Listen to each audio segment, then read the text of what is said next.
Hello, everybody, and welcome back to the Planet Film Network. Welcome back to another episode of PFNLive. Welcome. Yeah, I ran out of things to say. Yeah, you're you're one of the hosts, Ron Monk, correct? Yes. I don't think you said your name. Yeah, and I'm the host, TJ Cornwall. And today, I think today we took a week off. Happy Thanksgiving to everybody that celebrated last week. Mm-hmm. I think that was one of our main reasons for taking off. Yeah. Last week. This week we're basically talking a lot of reviews here. I know Sean has seen a lot of things that he would like to talk about. I've seen a few things as well. And then we're gonna talk some box office and maybe some news sparingly here and there. I don't think there's really been too much lately. Yeah. But first, what have you been up to? Have you been up to anything? How was your Thanksgiving, Sean? Was it good? It was good. I wasn't sure. It was kind of one of those years that I wasn't sure what I was doing. Right. And then I ended up having two Thanksgivings, basically, because I ended up going with my roommate to my mom's house. So it was me, my sister, my roommate, and my mom for Thanksgiving, on actual Thanksgiving. And then I was lucky enough to be able to close at work, so I didn't have to open. Yeah. And then I ended up going out to my roommate's family, who I didn't even know if that was going to be like Thanksgiving stuff, but it ended up that it was. So I had two full nights of Thanksgiving eating, which was very good. Food was very, very good at both places. But yeah, that's kind of how my holiday went. How about you? Yeah, same. Like Danielle and I split up for Thanksgiving, so she went to her mom's. I went to my grandma's. She took the dog as well.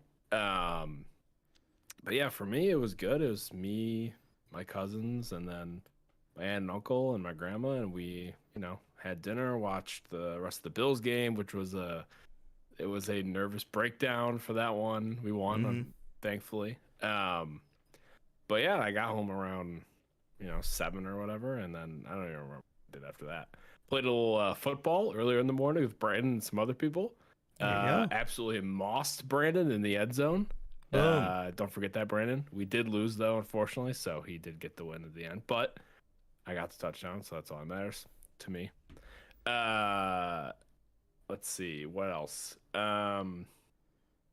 I will. The good news. So I'm currently running. I've shown you my computer before.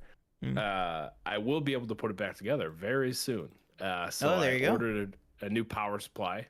That it wasn't dead. My power supply now wasn't dead, but I ordered a modular one so that I don't have to use. I don't have to stuff all the cables. I ordered a new fan, which came the other day, and then I'm still waiting on the case, which is supposed to come Friday, and I can finally put it all back together. And my computer doesn't have to look like I'm doing open heart surgery on it. Yeah. Yes, correct. So that's done. And the other thing, I've just been really up to. I playing a lot of Pokemon lately. Got back into it finally. I've been wanting to get back in the past few games that have come out on the Switch. Hadn't really been able to do it. And then this one, they went with the whole open world concept. And the last two games were open world, but they weren't, from the reviews that I saw, they weren't fully fledged out. They weren't true open world. Yeah, they were 50-50. It was open world, but there wasn't a ton. There wasn't a ton there. Yeah. It was kind of bare bones. Kind of like the Avengers game, like the hub world type thing. Yes. Yeah. Kind of like that. Yeah. So I kind of stayed away. And then this one came out. And I was hearing all these good things about it. I was talking to Brandon. He was gonna get it, and he gave me a little review when he bought it. So I ended up getting it, and it's really fun. I played it a lot. It's a really good game. The only issue is that it runs like absolute shit. It's awful. It is. It runs at there's times where it's running at 20 frames. It just runs very poorly. There's so many pop-ins, the what are they called? The NPCs around you, like when you're walking around, like if you're not close enough to them, they walk at like 2 frames a second. Oh my gosh. So it looks like it's like, you know, how Invincible, how we're like, oh, you know, like they're just dragging. Yeah. You know, it's kind of like that. And we're waiting for an update that I'm hoping an update comes at some point to make it run better, because the Switch, like, just, it can run, you know, it's not a PlayStation or an Xbox, but it can run better than what it's running. And it just doesn't, unfortunately. But, you know, I look past that. It's a really, really fun game. I also been playing a little bit of God of War, but I haven't really been able to get really into it that much. Is that Ragnarok? That's the new one? Ragnarok, yeah. I haven't been able to get into it as much as I would have liked, but I am, you know, looking forward to finishing that game. Mm-hmm. And then we went shopping for Black Friday, but I didn't find anything, unfortunately. Although I will actually, I take that back. I did look on Amazon. I did find 2 really good deals. I got the 4K collection of Indiana Jones. That was like, I think it was like $50, I want to say. What is it normally? For all 4 movies. It was, I don't know what it is normally. I remember when that went on sale. That was just like over the summer, right? Yeah. Right. It's like June or something. Let me see what it usually is. It's usually when they say $119. $91. I got it for $45. So it's 51% off. Oh, yeah. There you go. Jeez, that's a no-brainer. And then I got the John Wick collection, which I wanted to get for a long time. Haven't gotten it. It was on sale at Best Buy when we went, but it wasn't. It was too, I don't know. In the moment, it was just too expensive. I got it for $22, and it's usually $45. So 51%. Yeah. So those were 2 good gets. Did you buy anything? I did not. No. No. Luckily, I didn't have to work. But that was when I went to the second Thanksgiving place. Yeah. But yeah, I did hear about the one thing I was maybe gonna check out was I saw some TikToks that were talking about on Saturday, actually, so not Friday, but Saturday, a lot of the kind of mid-range steelbooks at Walmart were apparently put into like the regular DVD bin. So there was like, and it wasn't anything like crazy. It wasn't like, a steelbook of the Godfather trilogy or something. It would be like, you know, Hunger Games Catching Fire steelbook was like $7. You know, stuff like that. Like where it's like, if you find the right movie for you, like they were having like really good deals. So I was thinking about maybe over the weekend going to Walmart and just looking through the DVD bin to see if there's any good like steelbooks that I guess was just like over ordering for Black Friday or something. But no, I didn't end up getting anything. But yeah, awesome. So I guess maybe because we have so many reviews to do, maybe we should structure things a little bit differently and maybe start off with box office. Or do you want to maybe start with the shorter things, like the shorter reviews? Because we also are going to review the finale of Andor. Right. Yeah. Let's do some of the short ones first. And okay. You know, we'll kind of go back and forth. So I got to actually pull up our thumbnail because I don't want to forget anything. Yeah, and the thing that you're going to be talking about is the thing, unfortunately, I did not get to see, but one of the bigger things. See it, damn. No, I haven't. Yeah, I know. I was so dedicated to going yesterday, but it was like my first day off in a while, and I was going to go to the 12:30, and I woke up at 1. So that, yeah, that did not happen. Yeah. All right, I'll start with kind of a partial review, I will say. So 1 second. And that is the new Netflix series Wednesday, starring Jenna Ortega, Gwendolyn Christie, a couple others. We got Luis Guzman and Fred Armisen. Catherine Zeta-Jones kind of filling out some of the supporting cast. And then there's also a bunch of other like younger high school age actors that are in it, playing Wednesday's classmates and everything. Now, I'll start off by saying I'm 3 episodes into this. I'm in the 3rd episode, so 2 full episodes down.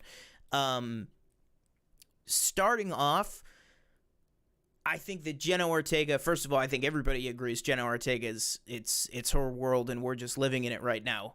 When it comes to, horror or scary or really just anything in general, she's just been killing it this year. And this is no exception. I think that she is fantastic. For me, Wednesday Addams, Christina Ricci, when I was a kid, loved it, watched it all the time. So I was very excited for this because also Christina Ricci is in this show in a supporting role. I think that Jenna Ortega is fantastic in the role, and Gwendolyn Christie is probably my second favorite person on the show. Everything that she's in is so good.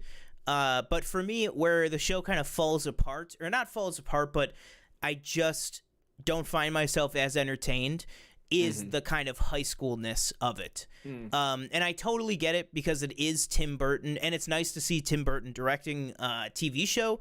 I'm not sure if it's the very first time or not, but in terms of directing an entire season might be his first time. But the direction is fantastic, feels just like anything you'd expect from Tim Burton. And then some, because he's got, great effects at his disposal and a big budget and everything. But yeah, just when the show kind of falls into the CW-ness of it, I just don't buy it as much. And I feel like I'm not as in sync with Jenna Ortega as Wednesday when she's being awkward, with a boy. But again, I totally admit and I totally understand that's what this show is. This show is not a show about Wednesday Addams and all the things the Addams family do. The first 5 minutes of the show is she gets dropped off at this school. It's very much about her in school. So I totally get that. I just think that those parts kind of fall down for me a little bit. But overall, I mean, I'm definitely going to finish the season because, again, I think Jenna Ortega, fantastic. There's some really interesting mystery at the core of it. And I'm excited to see kind of where Gwendolyn Christie falls in on that, how much the actual Addams family comes into it. Because there's certain people I haven't, gotten to yet, or certain people that have had more of a presence in some of the trailers and stuff.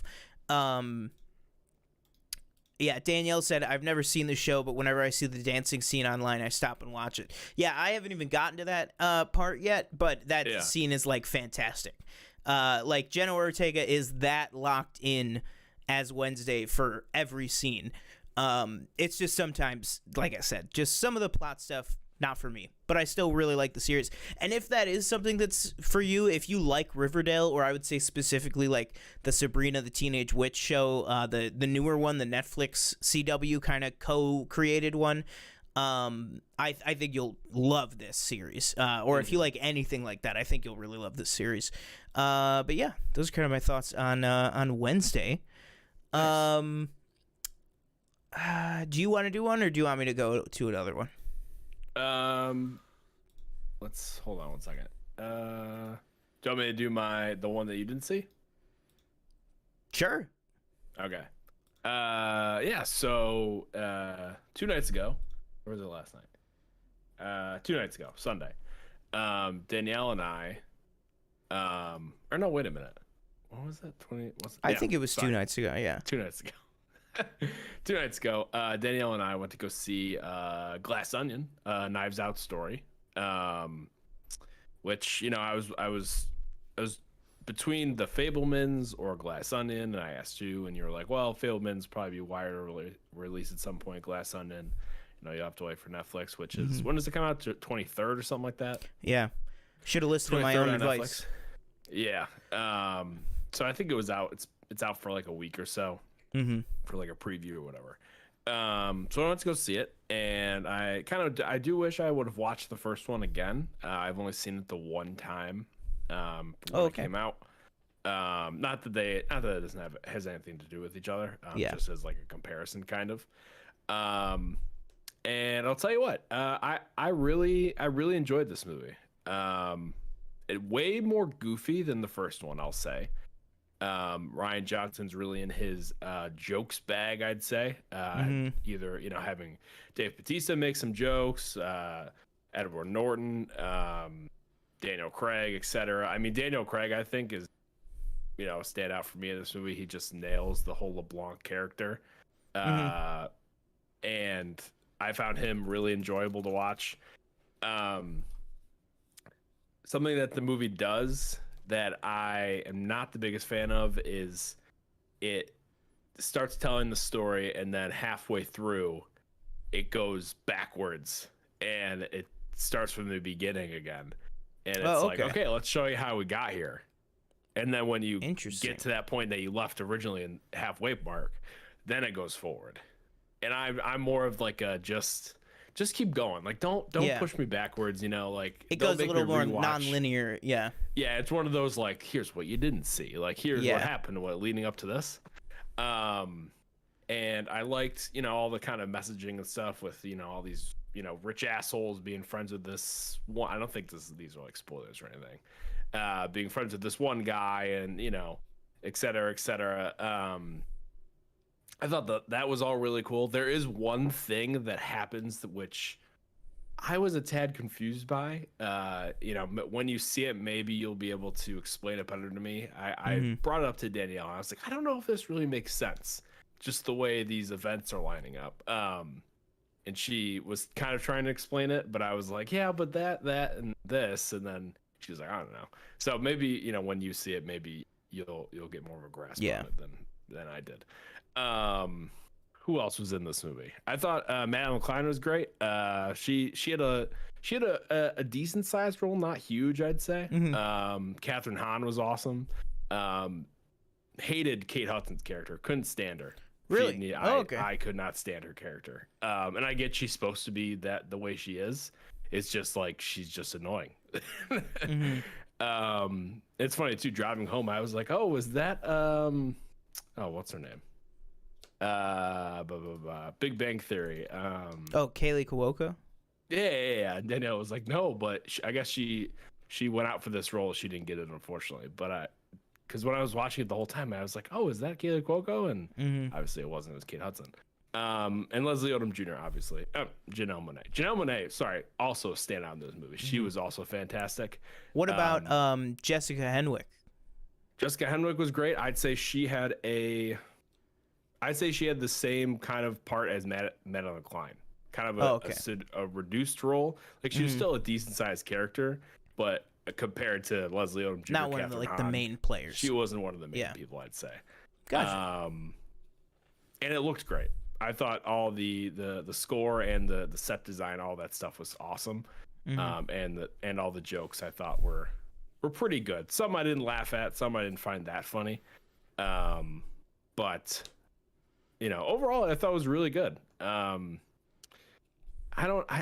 probably say it's for me, it's probably on the same level as the first one, I'd say. I don't think it's any better, any worse. I would say the like mystery of it is, or I don't even know what to say. Like intrigue? The intrigue, I guess. I'd say probably the first one for me is more, I guess. Okay. But I will say, one thing I'll say is the whole thing, you know, peeling back the onion, all the layers, you know, it's like, and it was staring you right in the face the whole time. It literally is like staring you right in the face. Like by the end, you'll probably be like, oh yeah, like duh, you know. Which is something that I did kind of like at the end. But yeah, it was a good movie. I gave it 4 out of 5 stars. There you go. Boom. Yeah, I had a friend at work who is, I would say, typically hard to please, especially with like kind of a, not that I would say Glass Onion is like a blockbuster, but like a big, you know, studio movie like that. And he walked out of it saying it was one of the best of the year. So yeah, wow. I mean, I'm super excited to see it between that and then what you just said. Because I remember in our last trailer reaction, I was like, it's kind of losing me on it. It just seems a little more like fluffy, or I don't know. The vibe like wasn't right in the last trailer or something. It is way more goofy. Like it delves into those, like, you'll watch it probably and be like, this is not as like kind of serious as the first one was. Yeah. Well, I'll see, because I'm just super excited to see it. But yeah, Do you have anything else you wanted to talk about with Glass Onion? Well, we both saw Guardians of the Galaxy Christmas special, but I don't know if we want to, how much we want to go into that. Yeah, we can. Small, we can talk about that for a couple minutes here. So the Guardians of the Galaxy holiday special dropped on Disney Plus this past Friday, a month before Christmas, and I put up just a quick review of my quick thoughts. But I'll have you go first. What did you think of this here Christmas special? Yeah, I thought it was a good fun time.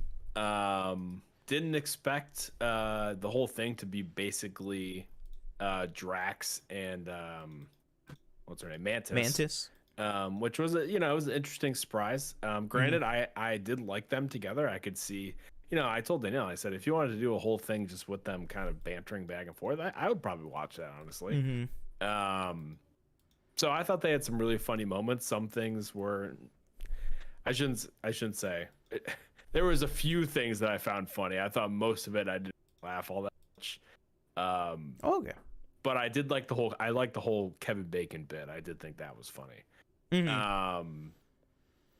And yeah, I like what Marvel's doing with their whole kind of side things where Marvel special presentation that we obviously saw it with Werewolf by Night, and we see it again with Guardians of the Galaxy.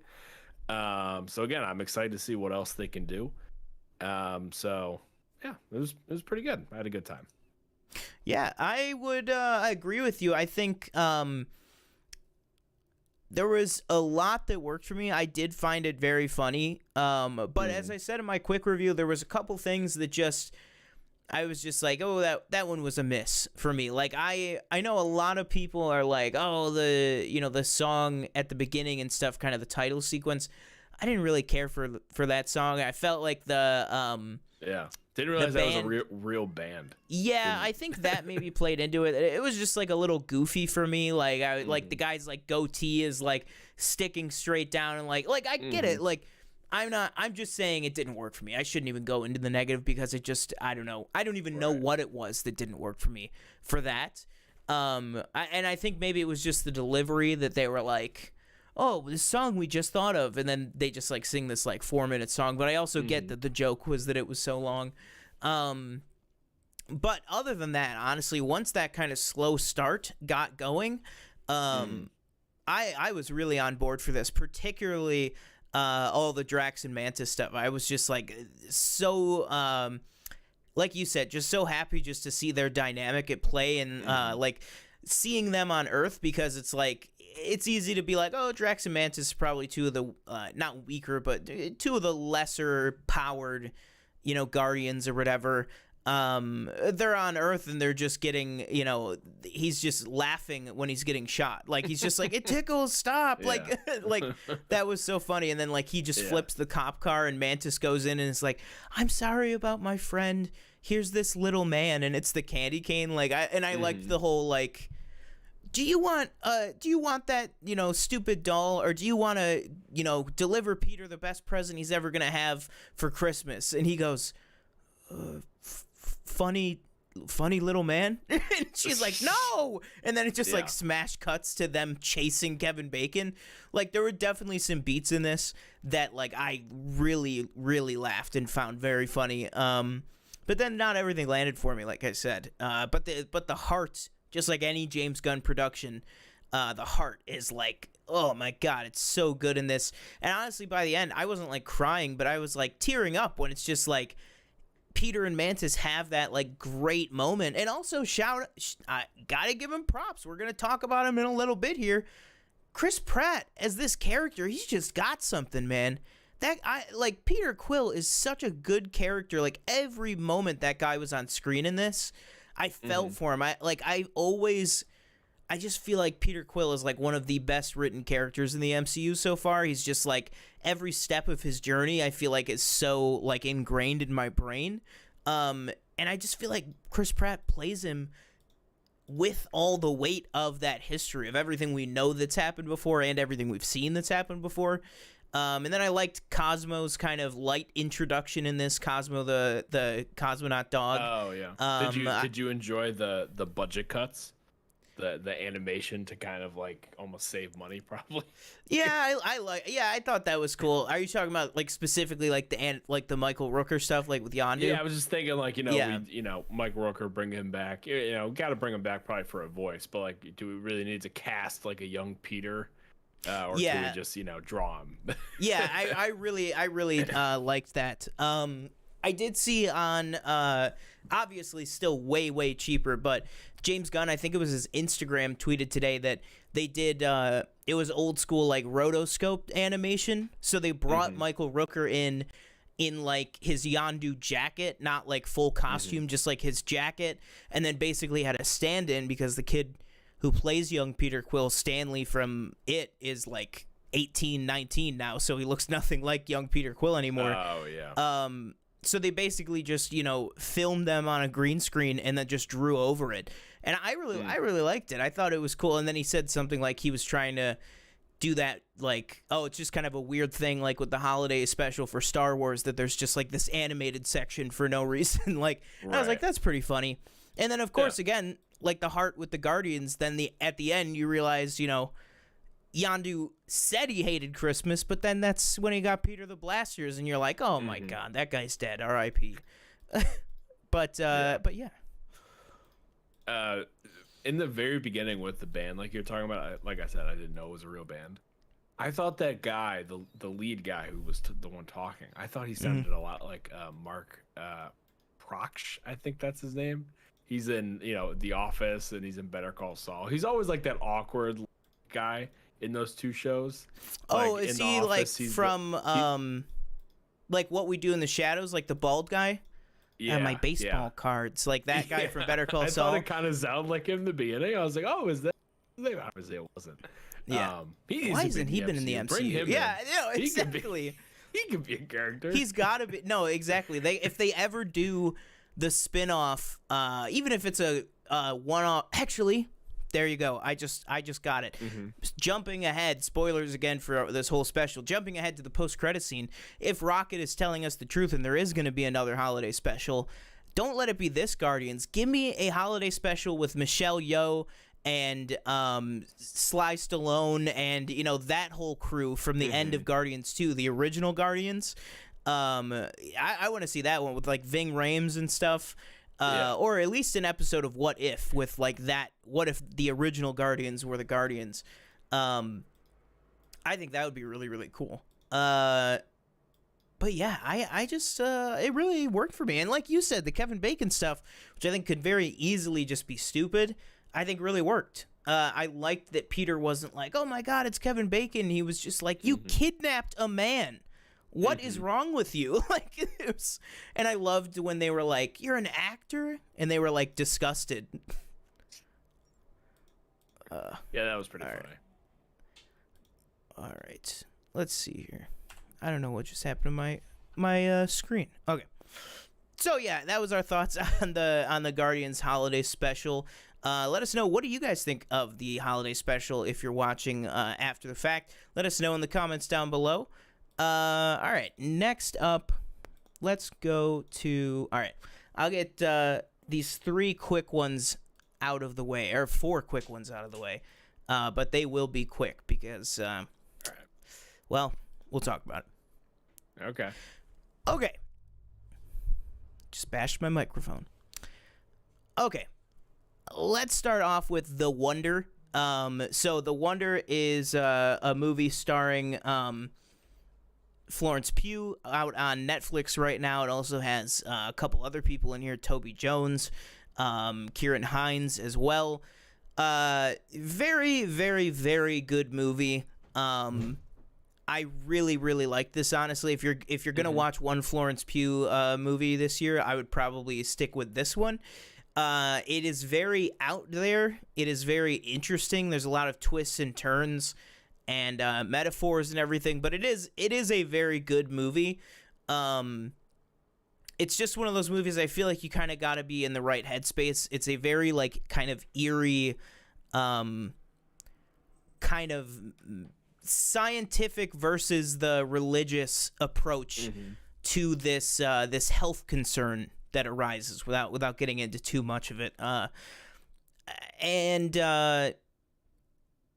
it's basically Toby Jones. I'll give you the light premise. So Toby Jones is the head doctor on this island. I think it is Scotland, I believe.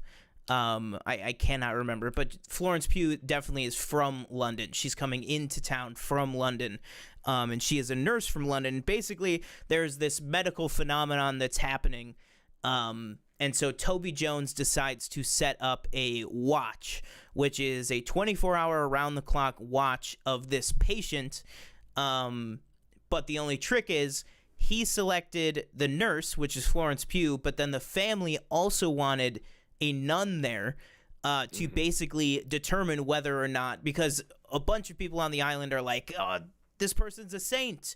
If they're able to do this, they must be a saint. It's the only explanation, yada yada.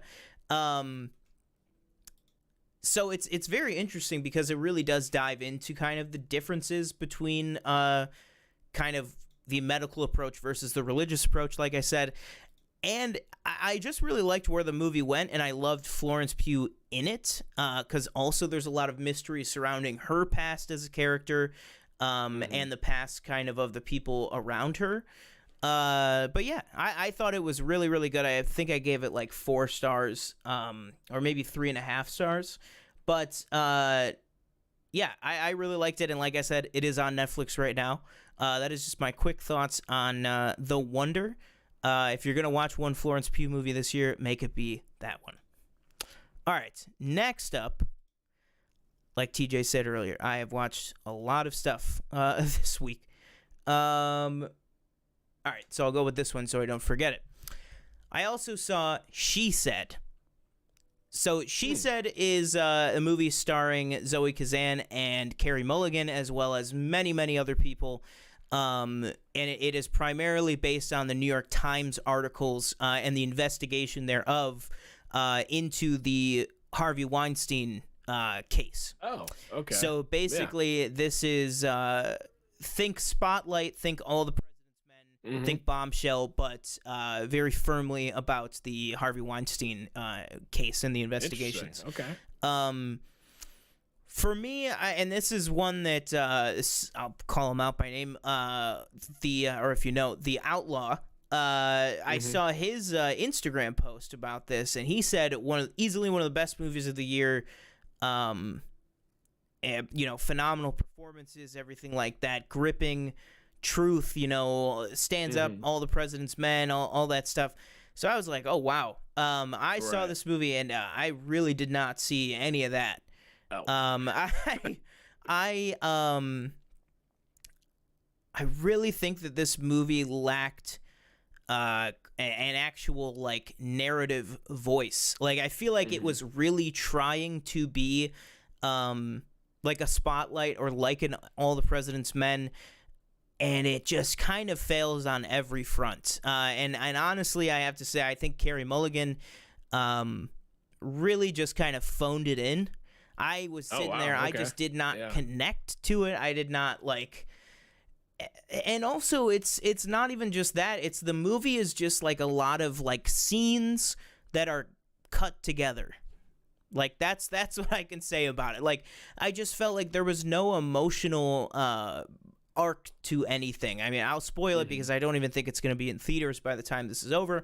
If it is, I would still say, well, I guess I wouldn't say, because I would say my favorite film genre I love to watch is like an investigative, journalism type thing. Like I love movies like Spotlight, even then like Big Short or like Moneyball, like any of these like based on real life kind of,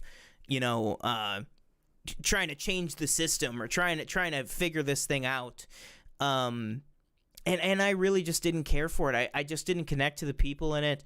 And like Harvey Weinstein shows up at the end, a stand-in, like an actor. Oh, and the main thing that I can boil this down to is this movie is all about setting him up to be this big monster, all these terrible things that he did, and absolutely, obviously. But a movie is also supposed to be like cathartic. And when Harvey Weinstein shows up on screen, This was my reaction. It was like, not like, yeah, like get him or like, you know, it just felt like the real Harvey Weinstein, and I was just like off put by it. I was off put by the fact that he even had a presence in this movie. And I feel like that's the exact opposite of what a movie like this should do. It should either be like, oh my God, I should be horrified, or like, oh my God, like, you know, F that guy, let's watch him get torn down. But when he shows up, I'm just like disgusted, and I feel like that's not what the movie was trying to go for. It also has a big problem, in my opinion, of just name dropping. You know, something like All the President's Men, right? Because Spotlight is more of a not famously known people, but, you know, members of the church, members of the community, all the things like that. But like All the President's Men, you're dealing with real people that existed and everything like that, just like this movie. But this movie really has a problem I like to call name drop-itis, which is like every 5 minutes and I get that that's what the story was, but it's just like, oh, did you get a call from Gwyneth? Gwyneth Paltrow? Yeah, Gwyneth Paltrow. Okay, we're going to go to Gwyneth Paltrow's house now. They go to Gwyneth Paltrow's house, knock on the door. All right, Gwyneth will see you now. They take them by the pool, and then a blonde woman walks out from the back of the house, and then the scene cuts, and it's later that day. And it's like, why even just say, okay, Gwyneth Paltrow is one of the people we talked, like, why did I just have to watch like 6 minutes of you going to Gwyneth Paltrow's house? Like, and I get it. If she doesn't want to be in the movie, that's totally fine. If you don't want to have a stand-in, that's totally fine. But why are you dedicating like 6 minutes to this whole thing on Gwyneth Paltrow, and then you don't show any of it? And then honestly, the whole Gwyneth Paltrow thing doesn't even really like come up again. It's very, very weird. And there's much, much more than just Gwyneth Paltrow. But I'll let anybody who wants to see the movie do that. And I do think there are some good supporting roles in this movie. Some of the victims who honestly are giving great performances, but also I do have to give it probably the caveat of they are very emotionally written scenes. Like, you know, it's almost like every one of the victims, they bring in a fantastic character actress, but every single one of them is, you know, basically just giving this monologue that's like meant to be this big acting piece. And that's just kind of how it felt. Nobody felt real in this movie or like three-dimensional. It was just very disappointing. Yeah, I gave it a 2 out of 5. In my opinion, Best Picture awards darling, it is not on almost any front. And it also wastes great character actors like Andre Braugher from Brooklyn Nine-Nine and Glory and a bunch of other things. He's in this as kind of their editor. And, you know, I look at that role and then I look at like Michael Keaton in Spotlight and I'm like, this guy was wasted in this movie. Like, he basically just comes in to be like, you better have that deadline. You know, you better get these names. If you don't get the documents, then, you know, we got nothing. And he does that like 4 or 5 times. And then he has a big scene at the end. And that's basically his whole role. And it's like, it just feels like a movie that's trying to be a movie like, you know, maybe something like The Post or, you know, really Spotlight and All the President's Men are the 2 best analogies. Yeah. And it just, those are like giants compared to like this movie, which is really disappointing because I thought it really could have been good. But maybe I'm wrong. So go watch She Said if you want to. I would if you're going to watch it. I'm definitely intrigued. I do want to watch it. I would wait till streaming. I would not spend money to go see this. Luckily, I did not have to. Yeah. But go see it for yourselves. Maybe I'm wrong because clearly some of the people that TJ and I watch, some of the people we follow have really liked this movie. So maybe I am wrong. But let us know. Go watch the movie. Come back here. Comment down below. What did you think of it? Or have you heard similar things to what I said? Let us know all that and more. One quick. I don't know if you want to do one more and then go to box office or something. But one review I do want really quick because it'll probably be a quick one, but. And I just haven't watched it yet, but I do want to watch it. I want to know your opinion. I know you've seen it. What did you think of Smile? Did I not review Smile last time? No, you didn't. Then I will see... definitely review Smile. Okay. Oh my god. I was like, I was like, should I put that in the thumbnail? No, I think I reviewed it last time. I don't think you had watched it yet. Oh my god. Because we talked about Barbarian. Right. Okay. Yeah. Like TJ was saying before the show, when we take 1 week off, sometimes it just feels like it's been like a month, especially with how much I've been watching. It just feels so like compressed. But absolutely. Oh my gosh. Smile. One of the best movies of the year. I mean, I am talking not even just horror, which horror since the pandemic has just thrived. If you're saying who takes gold and silver of the pandemic awards in Hollywood, it is horror and then Paramount, like as number 1 and number 2, like we've talked about many times on this. But wow, Smile was so good. I mean, I don't know if you can tell my enthusiasm shift from my She Said review to this. Very, very good. Weak points, I would say, just side characters, take them or leave them, kind of flat. Kel Penn plays a cool side character in this. He does have some cool scenes and stuff like that, some time to shine because he's famous, he's Kel Penn. He's probably the biggest name in the movie. But that aside from it, I don't have her name, and I know that I definitely should. I don't want to take the time to look it up right now just because I want to get through this. The main performance, she is fantastic. She is giving a great performance, but really it's the filmmaking. The story is great. It's not like the most amazing horror story I've ever seen in my entire life, but the story is great. It has an original concept. Yes, people will say, oh, it's basically just, an It Follows ripoff, which is what I said before I watched it. Frankly, before I heard the hype, because I had heard the hype before I watched it, because this movie came out, about a month ago. And I'll say this, even having heard the hype, it still lived up to the hype for me. It was very similar to Barbarian, where I was like, is this getting over-talked? Am I going to be disappointed by this? And I wasn't on both of the films. But Smile, it's very different than Barbarian, too, because Barbarian is just very like, what's going on? What is this? Smile is very upfront, in your face. What the hell? Holy crap. What is going on? What am I watching? What's real? What's not real? Is that Sosie Bacon? Kevin Bacon's daughter? So Kevin Bacon and Callista... What is it? Callista Flockhart? No, that's not right. Kira Sedgwick. I always get those two mixed up. Sorry, Michelle. But my roommate actually said that. She sucked in 13 Reasons Why. She was like, do you know who that is? That's Clay Jensen's girlfriend. And I was like, I thought Hannah Baker was Clay Jensen's girlfriend. I don't remember that show well enough. She was great in this. Yes, she's hamming it up a lot of the times, but that's kind of what the movie calls for. But it's very creepy and shot insanely. Like the editing, the smash cut to the title card, like, and then I don't know if I want to say that. The character design, I'll say. Some of the character design I've seen the ending on TikTok. That's all I'll say. That looks incredible. I was sitting there like... I was like peeling my face off.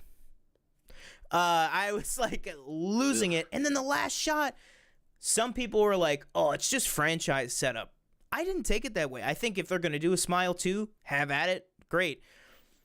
I didn't take it as franchise setup, though. I just took it as there ain't no winning in this life. Like, that's how I took it, without getting into too much spoilery territory. It's probably getting you.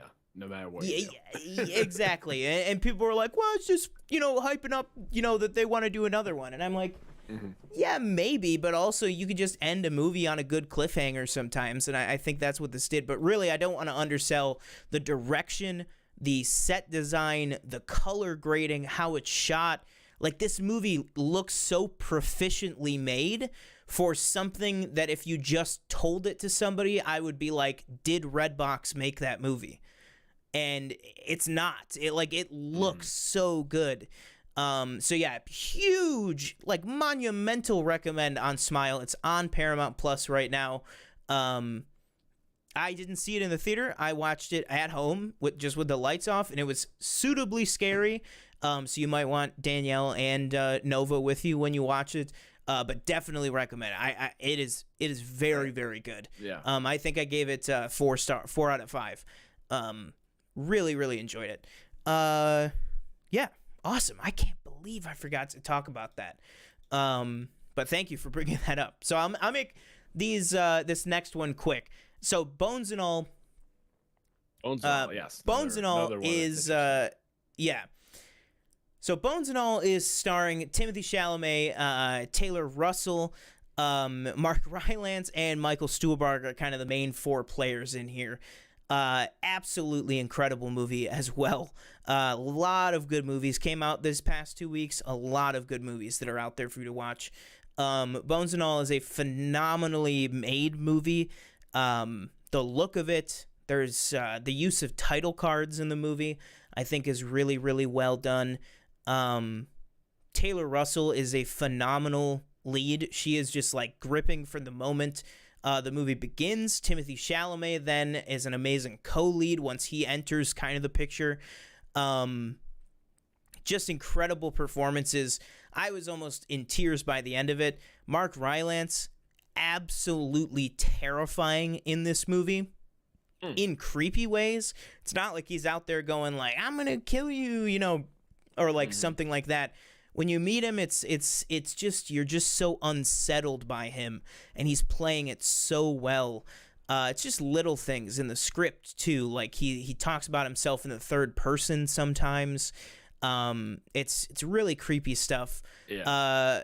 Then also Michael Stuhlbarg has an amazing role. Honestly, not much of a spoiler because his name isn't even on the poster. But he is only in one scene, but it's about a 10-minute scene. And it's probably some of the best work he's done in years, in film at least. He's been killing it on TV and stuff. But he is absolutely fantastic in this, like completely unhinged. And it kind of sped through all that because I want to talk about, if you are not on board with what this movie is and what this movie is about, I would say like, either... Isn't it like cannibals in love or something like that? It is very much about cannibals.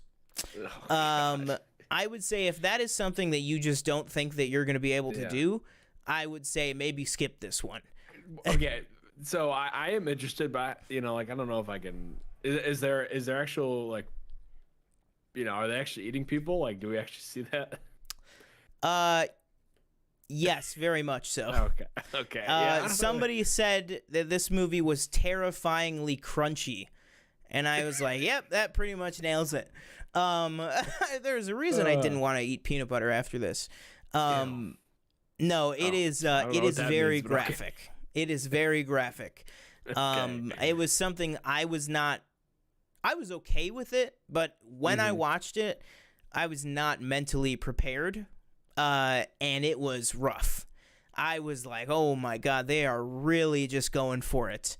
So if that's something you're not on board with, maybe skip it or maybe watch it with a trusted friend. But it's the movie itself, absolutely phenomenal. It's just that one little piece. If you could just get over the fact that it's a movie entirely about cannibalism and cannibals, then I think you'll be fine. But yeah, I think I gave that 4.5 out of 5.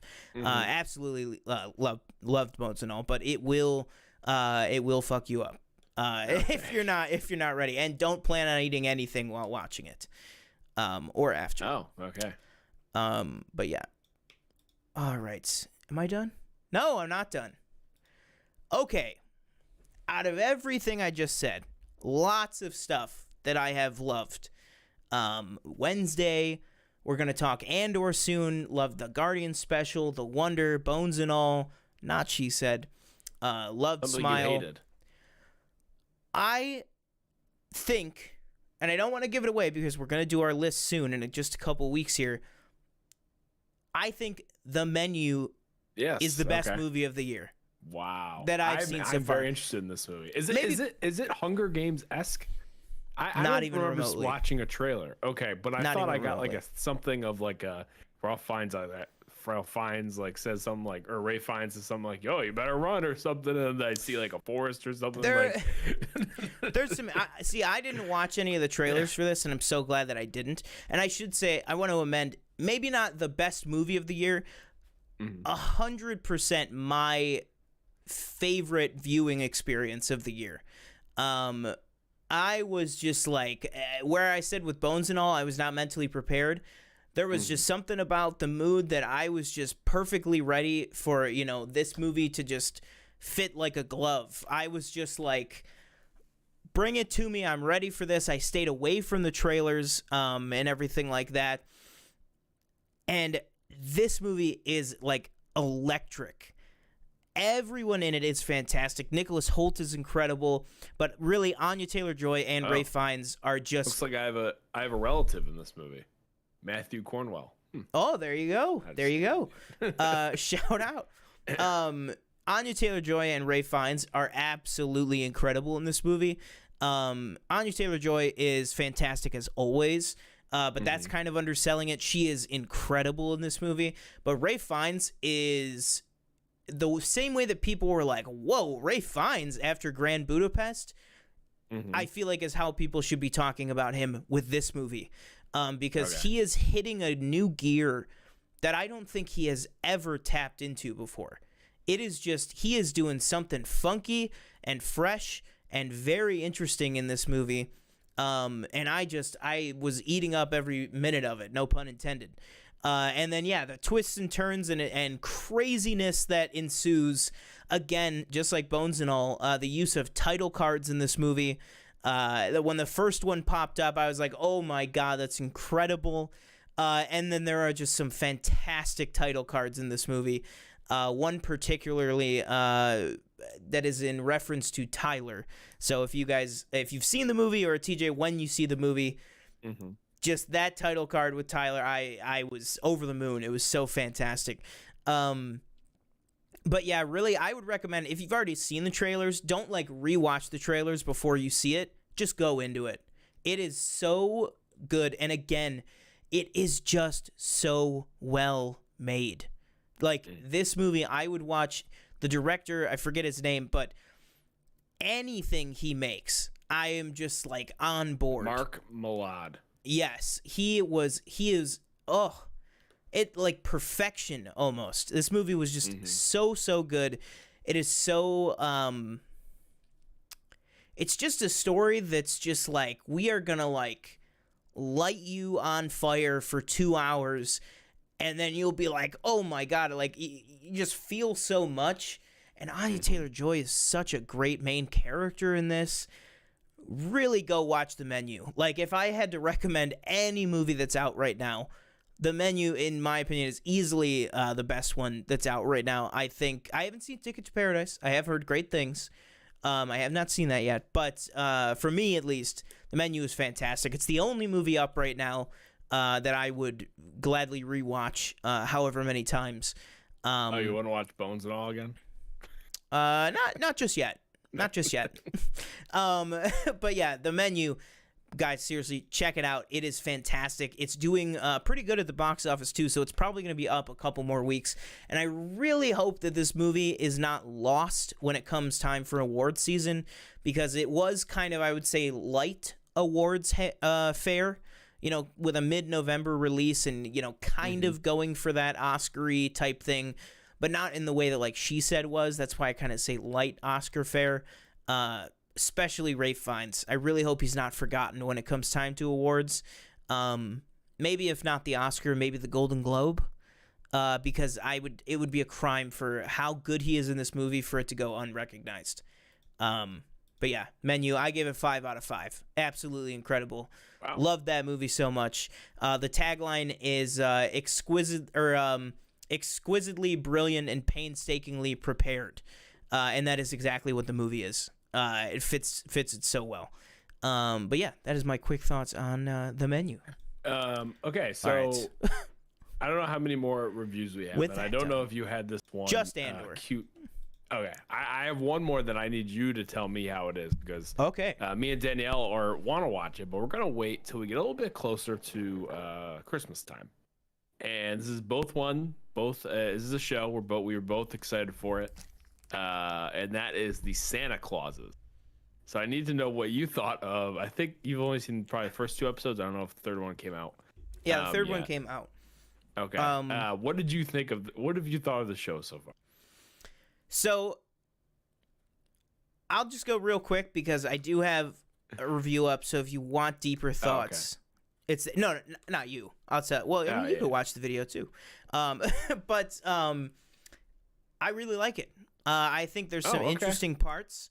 Very Tim Allen-y with some of his views. I've heard this is some sort of vehicle for him to get his Republican views across. Well, there is one line that sticks out very particularly, which is his elf therapist goes, is there anything bothering you or anything? And he says, no, I feel great, other than the fact that you can't say a Merry Christmas to all anymore. And I go, whoa, Scott, whoa. It was a little hot. It was a little hot. I should have been Buzz Lightyear and Lightyear. Yes, exactly. Yeah, he said, you know what, maybe I don't like this Santa thing anymore. No, but there is that. That is 100% in there. And 2 of my other friends at work that have seen the first 2, or I think one of them just saw the clip online, was just like, as soon as that line came out, I was like, oh, there's Tim. Tim he peeked the beard out. He went, whoa. He said, vote red wave. No, but no, I'm just joking. But yeah, that is definitely in there. It is very funny. But that aside, I do really like it. I think the show so far is just as good as any of the sequels.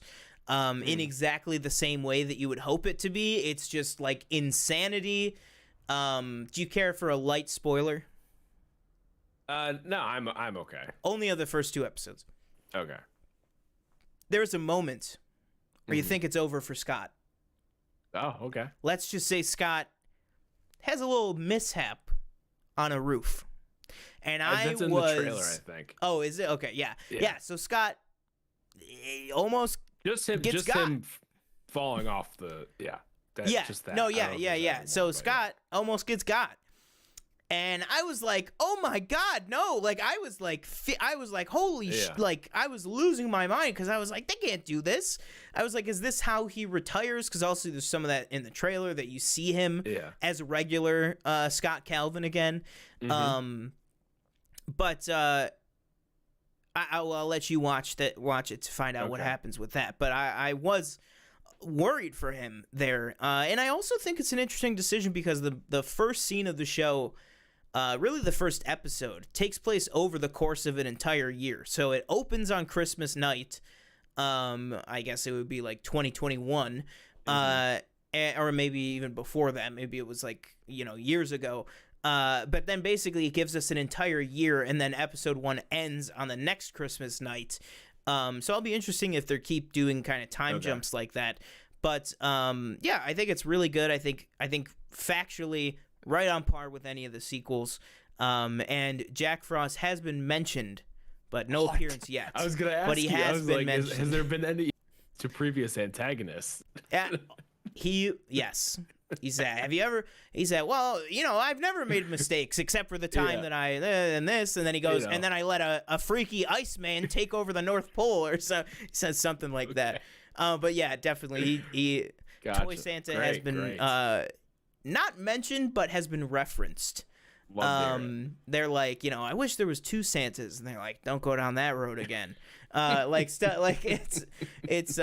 pretty good so far. And if as big of a fan as you are, I think you're gonna love this show. I think you're absolutely gonna love this. Danielle said, I would not say I'm excited, LOL, I'm more excited for A Christmas Story. Didn't A Christmas Story already come out? It did come out. We haven't watched it, but okay. Oh, you're like you say, you're saving it for Christmas. Did you like it? Not yet. No, I've just been watching so much other stuff, but I will be watching it again, probably closer to Christmas. And I really want to watch Spirited, which by all accounts is also very good. That I haven't seen yet. That's the Ryan Reynolds, Will Ferrell one. And this isn't even Spirited, right? And this isn't even a review, but more of an intrigue. And I've been hearing a lot about Yellowstone. My family's been watching. Not my mom. Taylor and Sheridan. My aunt was watching it. She's saying it was really good. And I've always heard Not always, but I've heard that it's kind of this like very, it's very much this right-leaning show. And I don't know how true that is, but I've seen people say that. So I was kind of but Harrison Ford's really got me interested in this 1923 show. I'll be honest, I saw that trailer. I don't know if it's a sequel or a prequel. Prequel, yeah. I think it's a sequel or a prequel. Yeah. So now I'm like thinking like, should I watch Yellowstone? Everybody says it's so good. I'm thinking the same thing. Are you interested in this that one? in 1923? I'm 100% interested in 1923. I'm very interested in that. But I agree with you. I'm in the same thought process. I'm like, do I want to dive into Yellowstone? I've seen bits and pieces. I've seen like some clips of Yellowstone and stuff. I don't know how. I love Taylor Sheridan's work. Obviously, I know we both do with stuff like Wind River and Hell or High Water. Like fantastic writer and director. And I know Yellowstone's been a huge hit. So I don't know. Maybe I will have to dive in. But yes, I did see the trailer for 1923, and I am very, very interested. But yeah, I don't know. Maybe I'll check out 1923 first, and then if I really, really love that, maybe then I'll go back and check out Yellowstone. Yeah. All right. Let's do a quick. All right. Do you want to do a trailer reaction or box office? Let's do box office now. Okay. All right. So, very, very quickly here, everybody. Let's pull up the box office for the weekend. So, number one, again, Black Panther Wakanda Forever. Great performance over the Thanksgiving weekend. Got a lot of time to shine with families and everything. That brought in another $45.5 million. Strange World, definitely the biggest story in this box office weekend. Estimated $200 million budget plus marketing. That was day and date, right? Nope, it was just theatrical. Pulled in $12.1 million. Very, very, very rough. Only a total gross of about less than $20 million right now, which is not good. Glass Onion coming in at number 3 with $9.2 million. And you do have to take the $9.2 million with kind of a caveat because Netflix doesn't really release specific numbers. Like, as you can see, their numbers are all rounded off. Right. Just because it's not very it's not wide too, right? It's pretty it's very select. Limited. It was in 696 theaters. I believe that it was here, Yeah, I know. I believe that's 600 in the US and then 100 throughout other foreign markets, including Canada, Europe, everywhere else. But again, that's basically an estimate, the 9.2, because Netflix doesn't release specific numbers. But people can figure it out other ways. Number 4, I feel like if they put more marketing into this movie, because not a lot of people knew about it, is Devotion. I don't know what Devotion is. That is the Glenn Powell, Jonathan Majors film that just came out. It's about the very first African American aviator in the military. And that came in with $5.9 million. And then number 5, The Menu, staying in the top 5, second week in a row, bringing in another $5.4 million.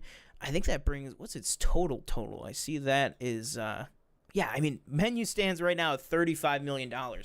I think that is pretty good for a movie that, like I said, it's kind of awards fair, so it's kind of a movie that doesn't really need to make its money back. So the fact that it is, I think that's a huge win for Disney in a week where probably wanted a bigger win up here. But then again, also at the same time, Disney, I think they're doing okay.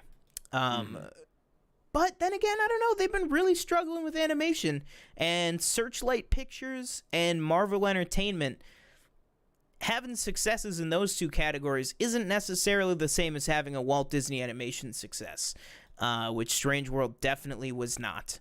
So whether it's Black Panther's, continued success, it's about to beat Thor Love and Thunder's entire domestic run, probably within the next few days. Strange World really taking a nosedive, or did maybe Glass Onion, did maybe Netflix leave some money on the table with making it so limited? What kind of stands out to you here? What do you think? Something I'd really like to talk about. How about the the disappointment that Black Adam turned out to be? Oh yeah, that's also true. Number 6, Black Adam. Yeah. Yeah. Can you click on that? Like, can you click on? Yeah. So so worldwide 370, but even domestic, 6 weeks in, we're only at 163 million. So you're looking right now. You're looking at Black Panther in a fourth of the time. Black Panther has a clean $300 million over Black Adam. Yeah. Straight up, $300 million higher in 4 less weeks. That is not where you want that movie to be. Like, just how disappointing. I'd have. You'd have 100%. To imagine they expected it to be a little bit higher than that. Thinking, no, we have The Rock as the main star. He'll be a really big draw, but it just really didn't happen for that movie, unfortunately. Look at this. Then I'm just gonna do a quick shout out here. The Numbers website. If a certain box office site doesn't have its mojo for you anymore, The Numbers, you could do so many awesome things on here. Like, I just literally pulled up Black Panther and Black Adam, and it just makes a chart for me. Yeah, it's way better to look at. Yeah, like, absolute, like, right here. What is that, week, or let's say day 25, so week 3, week 4-ish, just absolutely flat lines. Like, you're going up, tens of thousands of dollars, hundreds of thousands of dollars if you want to be nice. And so Black Adam's right now at day 40, and Black Panther's at day 18. So literally half the time, it is absolutely crushing it. And like we talked about before, Black Adam, they said, has got to make, somewhere in the ballpark of $500 million to even turn a profit. What's can we go back? Show me what Smile's at. So now I'm interested in. Yeah, so Smile actually just this week dropped out of the top 10 this week, which is crazy because it's in its 9th week of release. Again, I wasn't even thinking earlier when I said about horror and Paramount. Smile is Paramount. So it's like it's a win for both. Smile, oh my Lord, Smile is at $215 million. That's... And how much did that means that Black Adam... Oh, it was... I don't have the numbers in front of me, but I would say 25 at most, probably closer to 20. The marketing budget was kind of, they did those like sporting events and stuff. Yeah, it was very interesting, but stuff like that, I mean, I can't imagine it was too expensive. I mean, nowhere near something like a superhero movie or something. So I would say maybe all in, this movie cost Paramount maybe like 35 million, and you're looking at 215. Smile is set to bring in $180 million of pure cash money, whereas Black Adam is just completely tanking. I don't know about that. I don't know about that at all. Yeah, you probably look, if you're Warner Brothers, probably look at those numbers and maybe reevaluate what, maybe, Dwayne Johnson, not the pull as, Black Adam that we thought he would be. I'm not saying that, he doesn't have a draw. Because those Jumanji movies were pretty successful. This is his highest opening with him as the solo lead.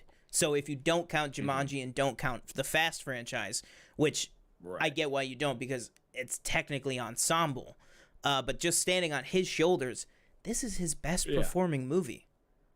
I mean, what does that tell you? I don't know. I don't know. It's tough. It's really tough. Let's see if he could beat Shazam. Maybe not. Oh, he did. Never mind. He did. He did. Okay. He did, definitely. Not by much. Not by much. Wow, talk about a flat line. Although, fair enough, that's like 6 months. Right. That's 6 months. But also, all right, I'll pull this up for you guys right here, because also an important thing that this chart doesn't show, look at how close, look at how small, I'll use a big TJ accounting word, right? Look at how small that delta is, right? Is that it? Oh, is that it means like difference? I think. I don't know. But look at how small the difference is there. About, but that's not it. Okay, well, fair enough. Look at how small the difference is there.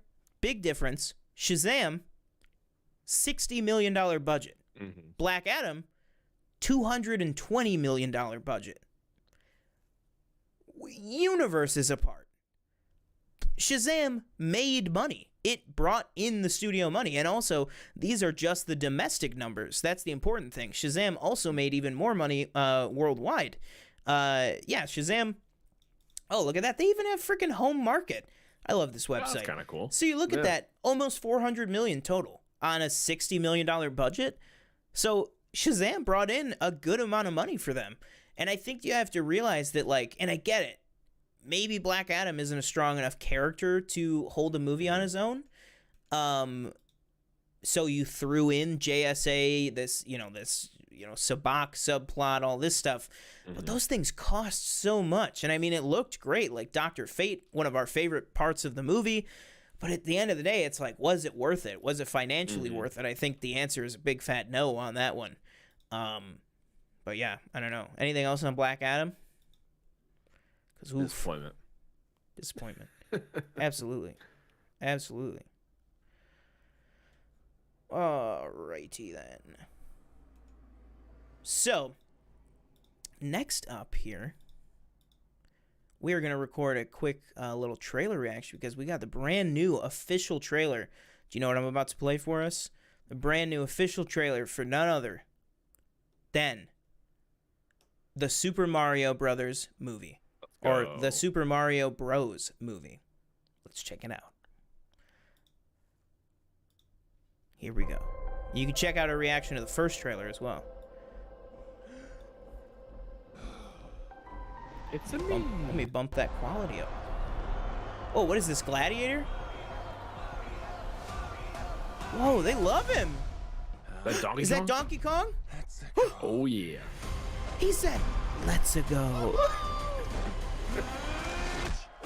Oh, jeez. Oh my God. Okay. Not sure Damn. if you know who I am, but I'm about Luigi. to rule the world. Wow. Yay. But there's one problem. There's a human, has a mustache, just like you. Do you think I know every human being with a mustache wearing an identical outfit with a hat with the letter of his first name on it? Because I don't. Bowser is coming. Oh, I like that. The little maps. Yeah. Are going to stop that monster. Oh, How? Look at us. Peach is going to war. I got this. No problem.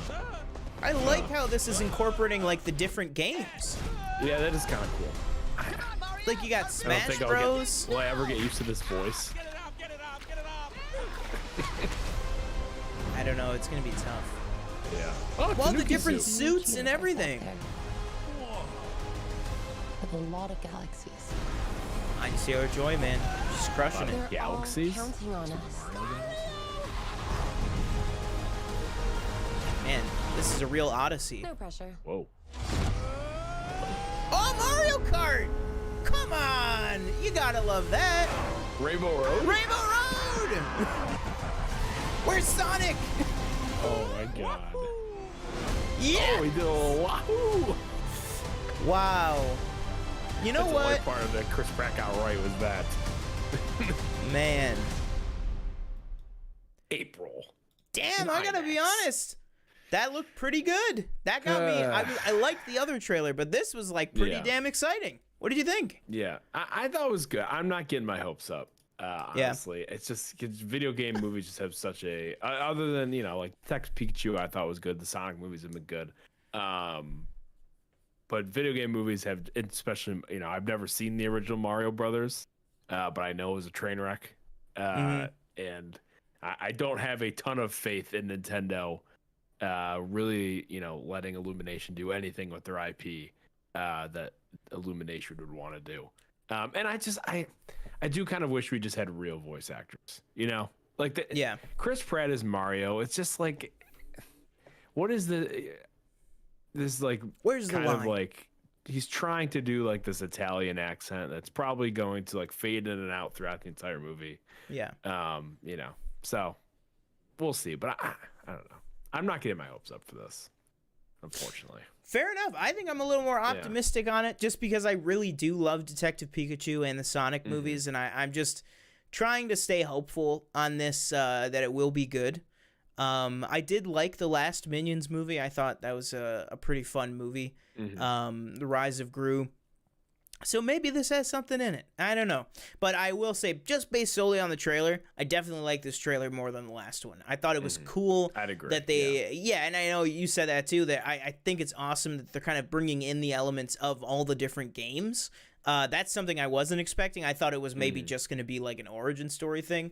But if it's something that he kind of has to go through these like trials of a race and fighting Donkey Kong and this and that, I think that could be interesting. I think it could.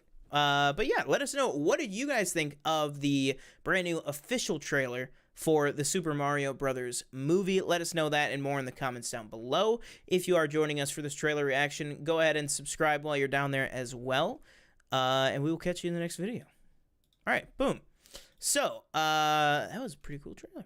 But let's go ahead and move on here. I don't know. I was gonna do something again at the back half, but let's just talk some Andor and see where the wind takes us. So we have not yet covered the Andor finale. I did put up my quick thoughts, my quick review on this right after I watched it, but we have not had a chance to talk about it to each other or together on the channel yet. So what are your thoughts on this finale of Andor, Rick's Road? Yeah, what an episode. What a finale. Everything from him, Cassian coming back to Ferrix to, rescuing Bix, right? That's her name. And the whole kind of revolution that we see. I thought that whole thing was just awesome. I hate that we get what's his name back? The guy I hate. Cyril? Yeah, the guy who like loves the Empire. He just loves them. Cyril, yeah. I hate that we got him back. I mean, obviously we knew he was gonna come back at some point. It was cool to see, Deidre's, plans get foiled. Right? That's her. Yes. Yeah. And I don't know. I thought that whole thing of, everybody coming back to try and kill him, and then him, finding his way and being smart enough and seeing the signs of, all this stuff going on and it all coming to a head, to try and get him, and then him kind of Cassian maneuvering around it. I thought that was all really cool. And honestly, this might be the new best Star Wars show. I live think, action or everything? I think live action. Where would you put it in the top 3 then, including everything, animation? So Rebels and Clone Wars. I'd probably go Clone Wars, Rebels, Andor. Yeah, I think yeah. My top 5 right now might be Clone Wars, Rebels, Andor, and then Mandalorian and Tales of the Jedi. Yeah, Bad Batch probably at 6. I haven't seen Mandalorian since it came out, obviously. Same. But yeah, that's not a show I rewatch, episodes, honestly. Like there was probably 1 or 2 episodes that were probably just more of a filler, I'd have to say, right? Yeah. Like the Spider Planet, was that season 1? Oh yeah, like the ice spiders. No, that was season 2, episode 2, okay. I think. All right, let me go look. Because that was with Frog Lady. That was the one that Peyton Reed directed. Okay, right. That was the one where he kept eating the Frog Lady's eggs. Yeah. Oh my gosh. Let's see here. What the heck? Oh, like I guess like Sanctuary, like one of those. Like when the isn't that the one with all those, when the big like ATST is coming in and they gotta protect the village? Yeah, it was a good episode, but yeah, didn't really like kind of the Seven Samurai inspired. Yeah. And then obviously I think we both agree it started to pick up around episode 6 of that show. When they go to the prison and past that. Yeah, like when Bill Burr and all them are in it. You know, I think, man, this is just such a good show. Like, bravo to everybody involved. You know, you really, 100%. really killed it. And I hope all the shows going forward are this quality, because you've set such a high bar for yourself, and I see no reason why they shouldn't be. And I feel like the big difference, and people will go, well, not everything should be like Andor. I think there's a very specific and different difference, which is, we're not saying everything should be like Andor. We're saying everything should look like Andor. The production values on this, like you said, there's no reason. If they were to do an Obi-Wan Kenobi season 2 or something, you gotta listen to, you know, you have to listen to the audience and the critics and everybody on this, that, you know, and it's a real part of it too, that, you know, there are people out there that are saying how much they love this show, but they're saying it by bringing down other shows, and that's not necessarily right either. I think everything in Star Wars has a place, because I think if everything was this down and dreary and real and gritty, I don't think people would find as much joy or, you know, love in Star Wars. There's a place for Bad Batch. I mean, we're both super excited for that. Can't even believe that comes out in like a month or two, the next season. Even though it's been 2 years since the last one. But, you know, I feel like there's a time and a place for everything in Star Wars. And I think this was perfect for how it was. But I think there should be no excuse that we should get anything that looked like the Book of Boba Fett finale again. And I'm talking specifically, you know, the biker gang and stuff like that. Do you, I don't know about you, but whenever I watched Andor, this show, I always had, I have a soft spot for that droid. I forget the droid's name. B2? B2. He just like... Cassian. Yeah, it just like makes me, when you know, it be sad. When he's said happy, it makes me happy. And we are doing full spoilers for their Andor season finale. When they get everybody safe, which, first of all, also, shout out Brasso. We could talk about Brasso in his own little section, because Marva would have wanted nothing more than him beating the shit out of that stormtrooper with her brick. He smashed a guy in the head with her ashes. That was like when he just goes like full, and he's like, ah! He's like screaming, like grunting. He's like, fight the Empire. I thought that was so fantastic.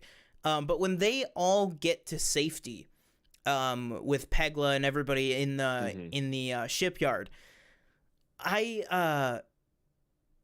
first of all, you're going, oh my God, Cassian, just go with them. But you kind of figure, well, he can't really go with them. You kind of figure that. But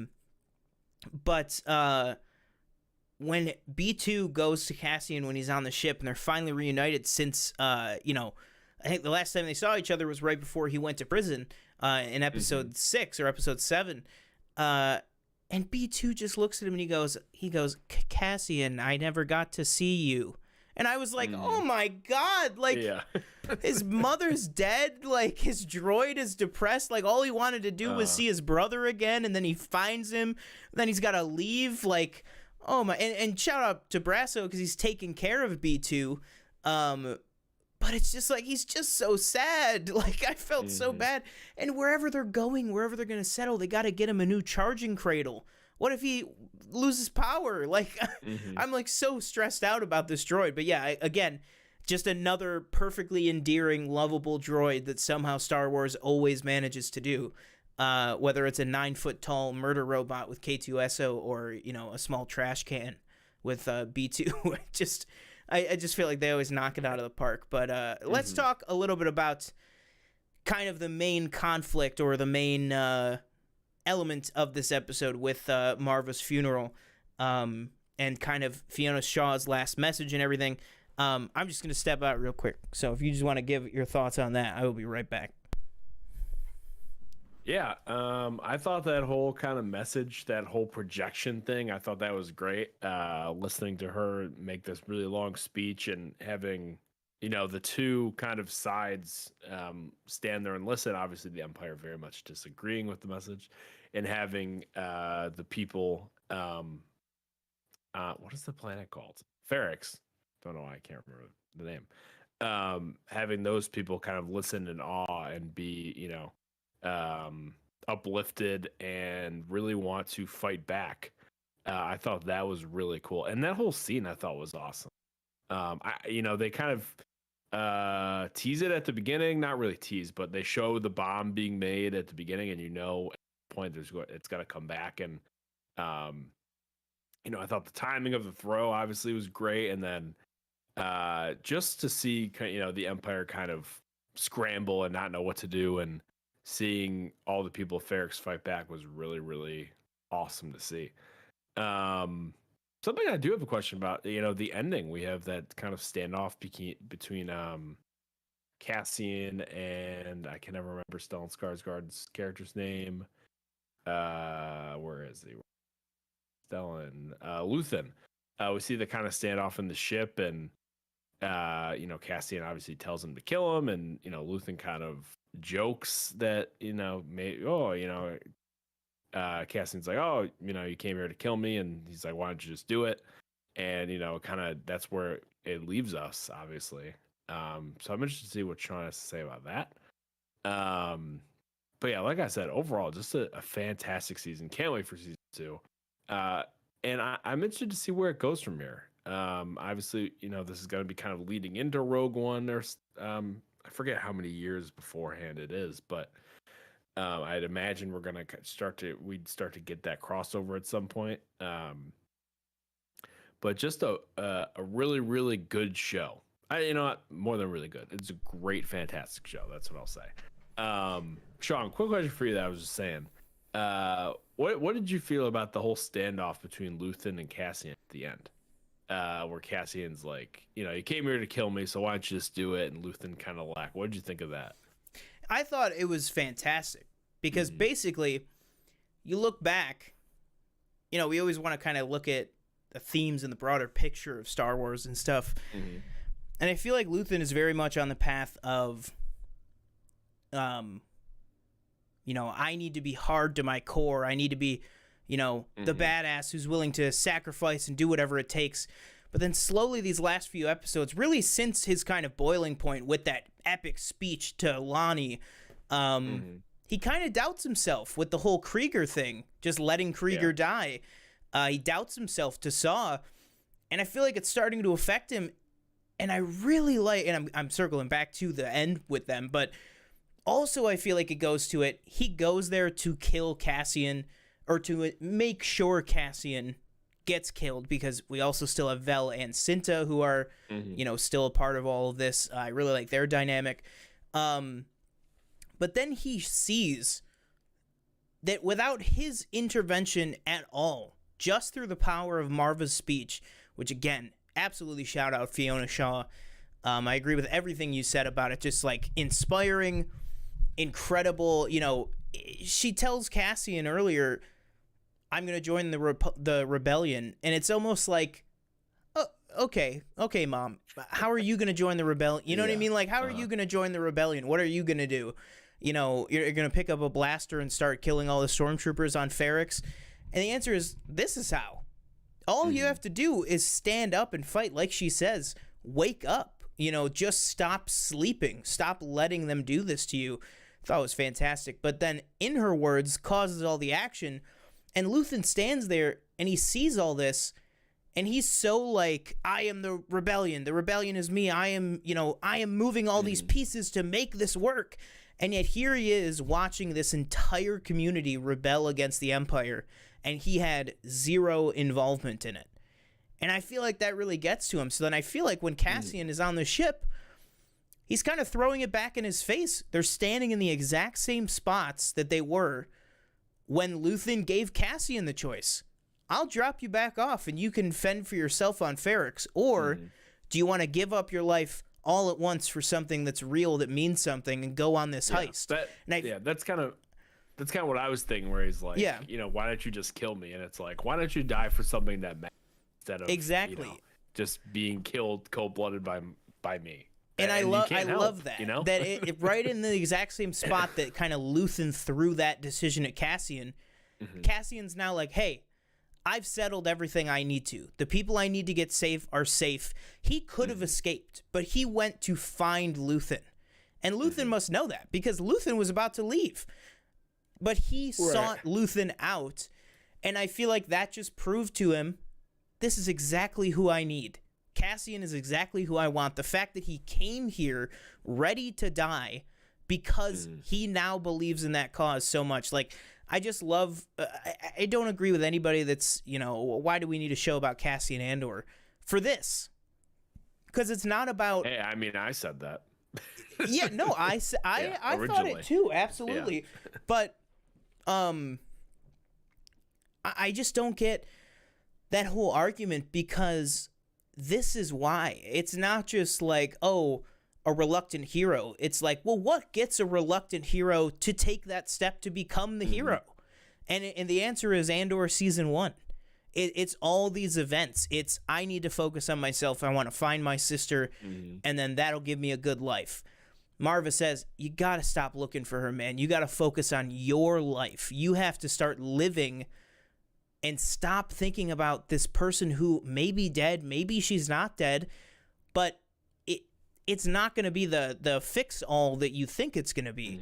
And I love that. And then that's all the lessons we've learned, basically, with Kino Loy, with Nemec. And I love Nemec's manifesto finally coming back around in this episode with his great voiceover as well.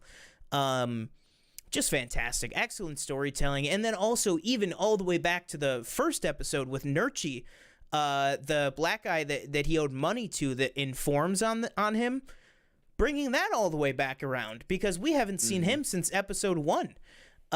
So I just, there's not a wasted line, not a wasted character, not a wasted beat in this entire show. Last thing I want to talk about here before we move on to the last quick thing we'll do, somebody we haven't talked about in the finale yet is Mon Mothma. I was just going to say, bring that up. Yep.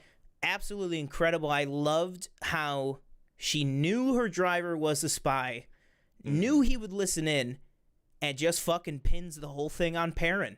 She's just like, well, fuck it. What if I'm just like, you need to stop withdrawing money and going to Canto Bight and gambling? And he's like, what? I didn't do that. And she's like, I can't take it with your lies anymore.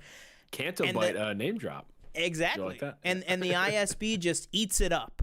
They just believe it without a second glance, and they're like, well, let's keep an eye on her, but I guess that explains the money.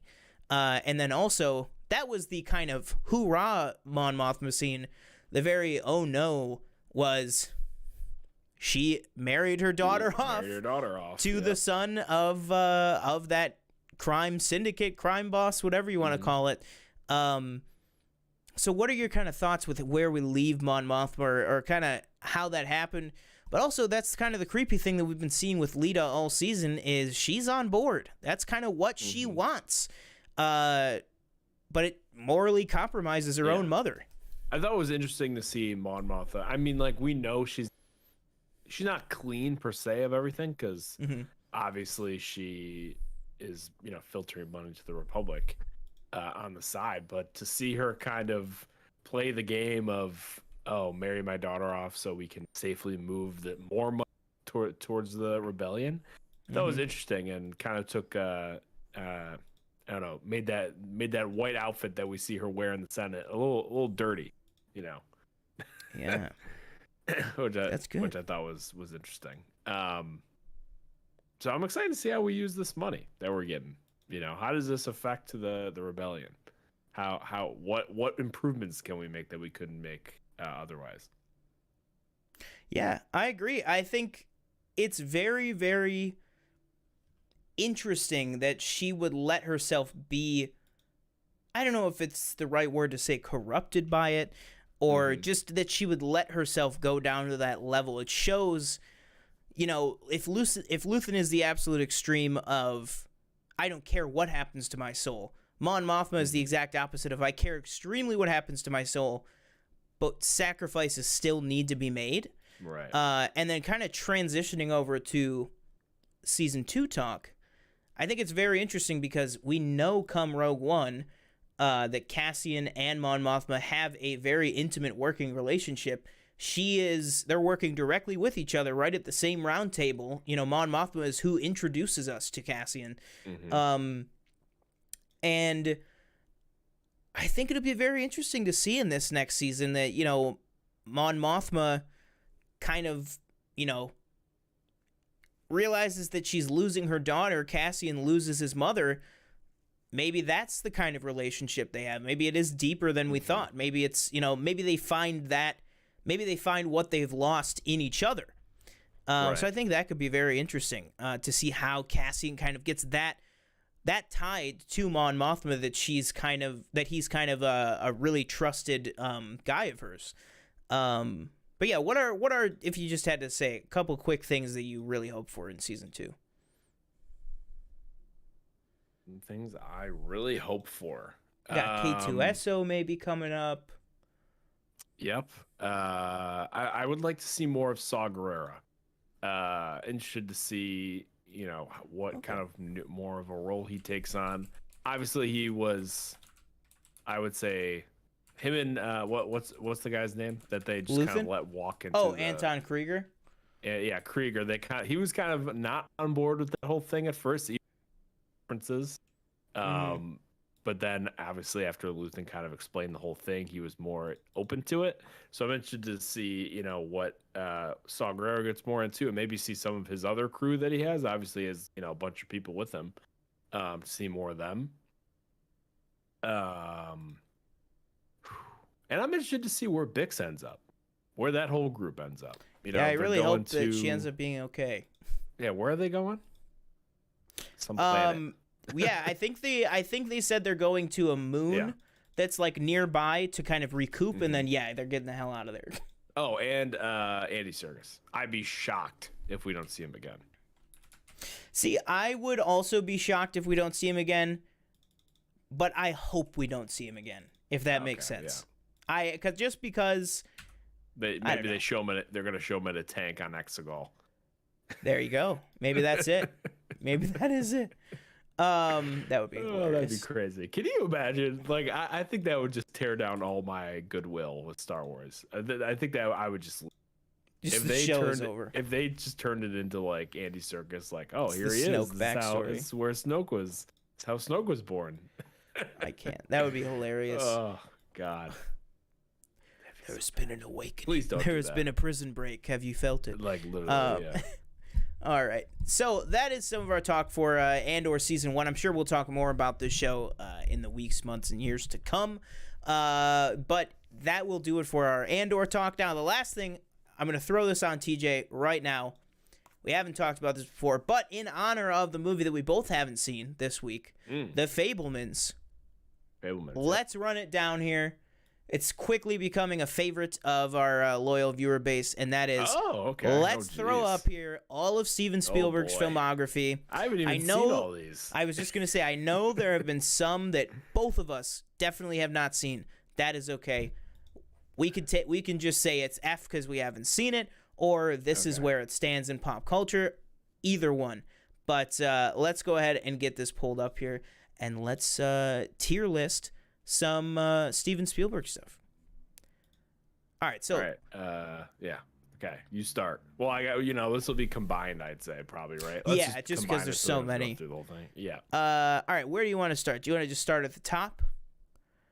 Yeah, let's start at the top. All right, Bridge of Spies. Have you seen Bridge of Spies? I've not seen Bridge of Spies. I have not seen it. What I know of Bridge of Spies, I'd probably put it at a B or a C.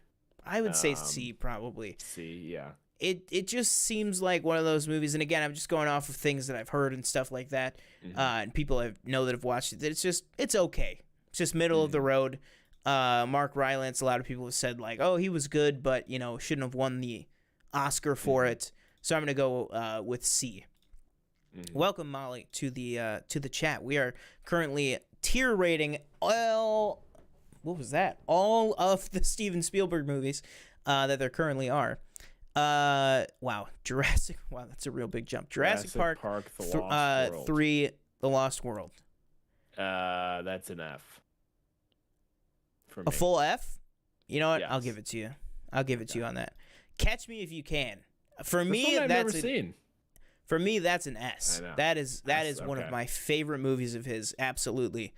It might get bumped off in its position in S, but for right now, I got to put that thing in S. I will watch and rewatch that movie many, many times. Jurassic Park S. The OG, original Jurassic Easy. Park. Throw it up there in S. Have not even seen What that. movie is Empire of the Sun. This is a foreign Never seen it. poster, but Empire of the Sun. I've never seen it, unfortunately. I just realized all of these are international posters. Oh, But Schindler's List. I've never seen- seen that, but I know I've it's never really seen it high either. up there. It's I too thought you high. have seen it. No. No, I haven't seen it either. Oh, okay. I will go A, just because I'm sure it would be S, but we haven't seen it. But I know it's one of those influential films. It's just a film I haven't gotten around to see. Raiders of the Lost Ark S. Raiders of the Lost Ark? Oh, yeah, absolutely yes. I'll put that in front of Jurassic, Okay. in my opinion. BFG. BFG, Mark Rylance I've never again. seen that. Absolute S. No, I'm just kidding. Wow. Okay. No. I will put that in F. Okay. Adventures of Tintin, never seen Tintin. that That's one an either. A.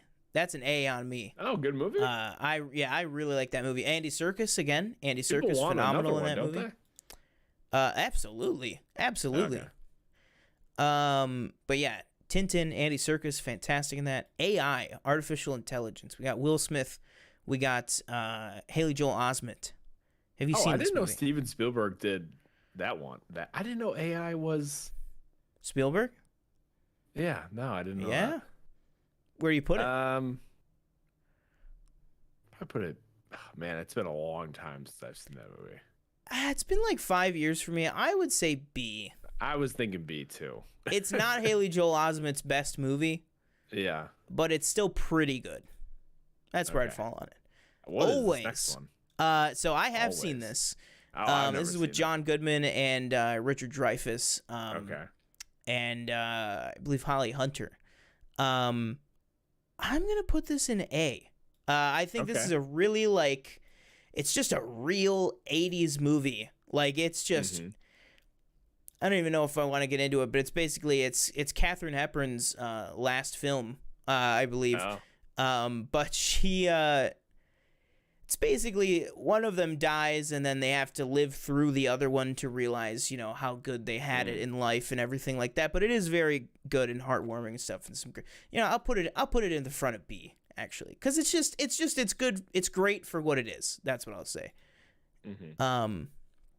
Oh, and then Michelle says, "Good job." Always is an A. Well, I love that movie, but I will put it at a B just because I just think it's great for what it is. Oh, Audrey Hepburn, yeah, Katharine Audrey, Hepburn has yeah. been. Amistad. Have you ever seen Amistad? I have not. Have you? I have for Oh, social jeez. studies class. Okay. What is that one about? I'll put that in an A. It's about the slave trade. Okay. I believe that's the one with Jimon Hansu. Ton of other people in that. Very, very good movie. Anthony Hopkins is in it. Very, very emotional. But still great. Have you ever seen The Color Purple? I have not. That is another one that escapes You gotta me. fill some Spielberg holes. I know. No judgment. I'm just saying we gotta. Me too, because there's That's a big it's like one, a good though. amount of Color these. Purple, right? Yeah. Yep. The Color Purple. So I'll put that at B. Okay. I'll put it there. I definitely have seen it. I've watched it a couple times when I was younger. Mm-hmm. It's good. It's Wasn't just that not Duel? one that I would come back to. Duel, Yeah. I haven't seen. I'll put that at D. Never seen that for either. Duel. E.T. E.T. Yeah, that's an S. That's an easy S for me. War of the Worlds. Never War of seen, the but Worlds, I know it's pretty decent. I'll put that in an A. You know what? I Okay. might watch War of the Worlds right now. Wow. It's just, well, I'm in a Tom Cruise mood this whole Yeah. year. I think everybody is. Hook. Speaking of Tom Cruise, I gotta finish my Mission Impossible right. Oh yeah. Hook. Oh man. I'll I put that in S a tier. S tier. All right, if you said B, I'll go the front I of was gonna A. say B Because that Okay. movie, I have watched that movie so many times. Mm-hmm. So many times. Ugh, such a good movie. All right. Let's do Something Evil, because I've never seen that. I've never seen it. Either. Let's put it at F. Okay. Right. Munich. Have you ever seen Munich? I've never seen Munich. No. I have never seen Munich either, but people say it's great. I'll put it at B.